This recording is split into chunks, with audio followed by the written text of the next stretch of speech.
जय हरी सर्वांना। आज वंचित बहुजन आघाडीतर्फे छोट्या पंढरपूरला जाणाऱ्या वारकऱ्यांसाठी वंचिततर्फे चाय पाणी आणि नाश्त्याची व्यवस्था करण्यात आली होती। हा जो तुमचा उपक्रम ह्या किती वर्षापासून सुरू आहे? माझा हा उपक्रम गेल्या 10 वर्षापासून चालू आहे। काय याचा उद्देश काय नेमका? उद्देश हेच आहे की मानवतेसाठी आपण सर्व काय करायचं। आपल्या संत माऊल्यांनी सगळ्यांनी सांगितलं मानवता प्रथम, तेच मानवतेच्या सेवेसाठी आपण काहीतरी करतोय। भाऊ, सुरुवात कशी केली आणि आता कसं सुरुवात आम्ही एक टेबल आणि कॅटलीपासून केलेली आहे की म्हणजे आपण हे केलं। आज आम्ही आमच्या स्वतःची मित्रमंडळ आणि पूर्ण चांगलं काम करतात। आम्ही कमीत कमी एक 20 जण आहोत आता टीम। आम्ही सर्वजण इथंच बनवतो आणि इथेच वाटतो। नाही, आज आषाढी एकादशी निमित्त तुम्ही चहा आणि फराळाचं वाटप केलं, परंतु याच्यापूर्वी तुम्ही अन्य सामाजिक उपक्रम राबवले, ते कोणकोणते होते? जिथं गॅदरिंग होती, जिथं गेट टुगेदर होतं, तिथं मी मानवतेसाठी पाणी किंवा चाय जे काही यथाशक्ती माझ्याकडून काय देईल तिथेही काही लोक जमतात। मी ते काही ना काही उपक्रम करतच असतो। वैयक्तिकरित्या पण तुम्ही काहीतरी उपक्रम हाती घेतले? हे सगळे वैयक्तिकच असतात।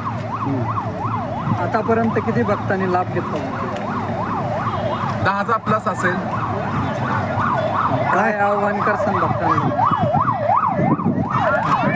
मी माऊलीच्या चरणी हेच मागेल की आपल्या देशामध्ये फार अराजकता माजलेली आहे। स्टुडंट्स रस्त्यावर आहे, सर्व देशामध्ये आंदोलन सुरू आहे। तरी माऊलीला इतकंच मागेल की माझ्या देशाला शांती आणि सुख लाभो अशी विनंती करतो माऊलीला।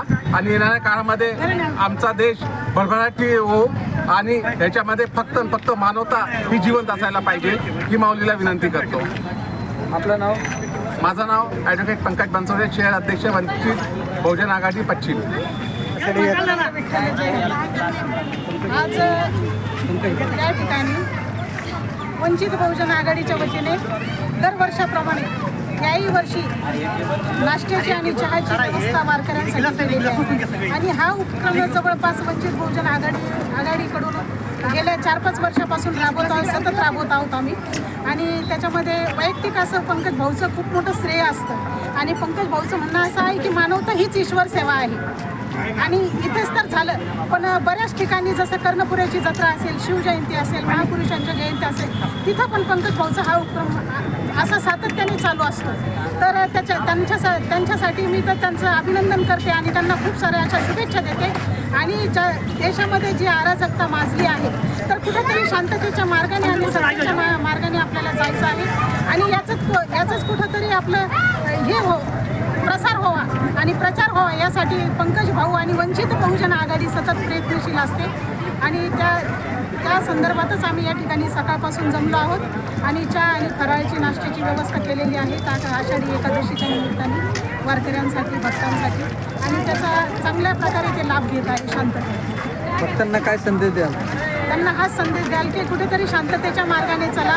जे आपल्या देशामध्ये महाराष्ट्रामध्ये संत होऊन गेले, तर संतांनी तर सर्व काही शांततेचा मार्ग सांगितला आहे, तर आपण पण आपसामध्ये शांततेच्या मार्गानेच वागलं पाहिजे आणि कुठेतरी सत्याचा विजय झाला पाहिजे। आपलं नाव? माझं नाव साधना विजय पठारे, मी पश्चिम शहर महिला अध्यक्ष।